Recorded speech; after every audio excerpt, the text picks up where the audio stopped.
Are you tired of your social media just falling flat? I mean, you see these huge brands go viral, and it looks like magic, right? Well, I'm here to tell you it is not magic. It's a framework, and in this explainer, we are pulling back the curtain and revealing the exact viral strategies that billion-dollar companies use to absolutely dominate online, and, more importantly, how you can start using them too. Let's be real. You're putting in the hours. You're creating, you're posting content every single day. But the followers, the clients, the sales, they're just not showing up.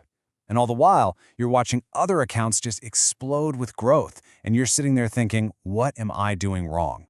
Okay, here's the good news. The problem isn't you. It's not your work ethic. It's the fact that you don't have a proven strategy.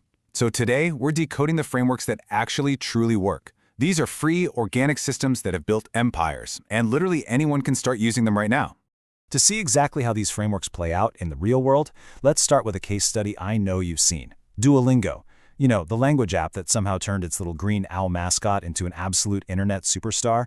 So up until 2021, Duolingo was fine. It was a perfectly good learning app, but kind of forgettable. But then their social media team made a wild game-changing decision. They decided to let their mascot, Duo, become completely and totally unhinged, a meme-loving, brand-roasting, Gen Z humor-wielding TikTok machine. And all of a sudden, that owl was everywhere. So, what was the secret sauce? Well, their explosive success is built on a framework called the 3E model. It's a super powerful formula, actually developed by Gary Vaynerchuk, and it's based on a simple truth. Your audience needs more than just one thing from you. You got to blend 3 different types of content to build a real connection. And the real key, the thing you need to write down, is the ratio. 60% of their content is genuinely educational, useful language tips.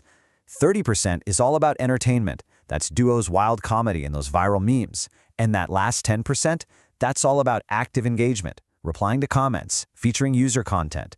If your own content balance is off, you might have just found your biggest problem.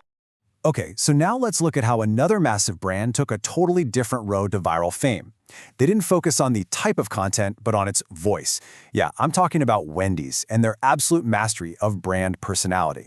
Back in 2017, Wendy's took a huge risk. They completely threw out their friendly, kind of generic fast food persona and adopted a witty, sarcastic, and, let's be honest, a downright savage personality that publicly roasted its competitors, especially McDonald's.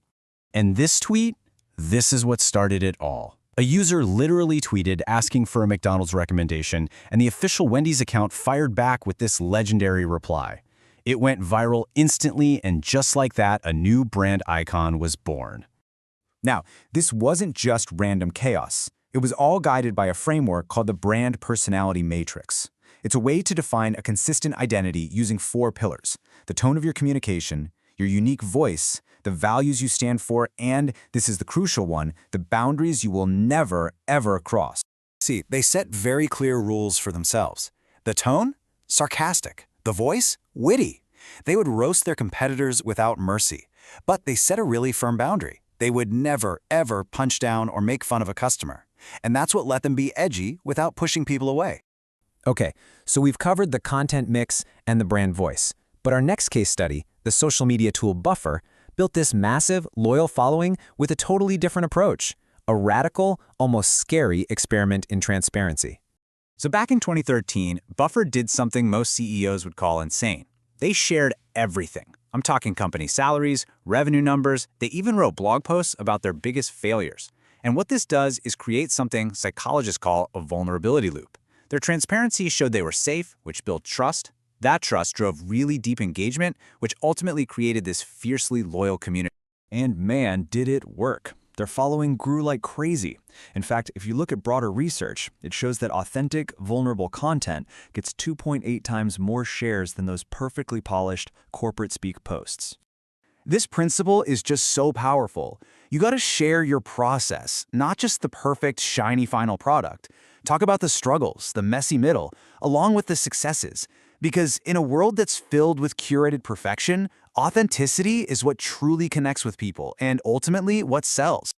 And that whole idea of authentic connection leads us perfectly into our final case study, how the fitness brand Gymshark went from a tiny UK startup to a global empire by putting one thing first: community.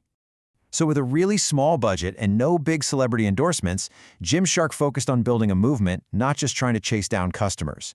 They empowered micro-influencers with free gear. They turned their own official pages into showcases for user-generated content. And they shared the real, raw, unpolished stories of athletes on their fitness journey. And what was the financial result of this community-first approach? Well, their cost to acquire a new customer was a full 60% lower than the industry average. That's the power of organic, word-of-mouth growth. The framework they use is called the value ladder. And here's why it's so smart. They never hard sell. Instead, they guide people on a journey. It all starts with free value, like workout tips. Then comes a low-commitment ask, like, hey, join our challenge. By the time a product is even offered, the audience already feels like they're part of the family, and the purchase just feels like a natural next step to becoming a true brand advocate. So there you have it. We've just covered 4 incredibly powerful frameworks from some of the smartest brands on the planet. But now comes the most important part, turning all this knowledge into an actual plan you can start using today.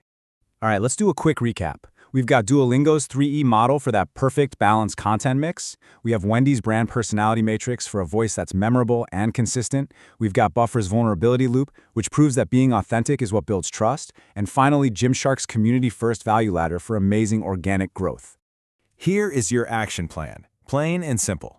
First, I want you to pick just one of these frameworks, okay? Don't try to do everything at once. Second, apply it with fierce consistency for the next 30 days. Third, you've got to track your results, your reach, your engagement, follower growth, all of it. And fourth, adjust your strategy based on what that data is telling you. Now look, this is not about getting instant, overnight success. That's a myth. But I can promise you this, if you commit to one of these proven frameworks for a solid 90 days, you will see a meaningful, measurable difference in your results. So the only question left is, which path are you going to choose? Are you ready to be unhinged like Duolingo, savage like Wendy's, radically transparent like Buffer, or community-focused like Gymshark? The choice is yours. Now, go make some noise.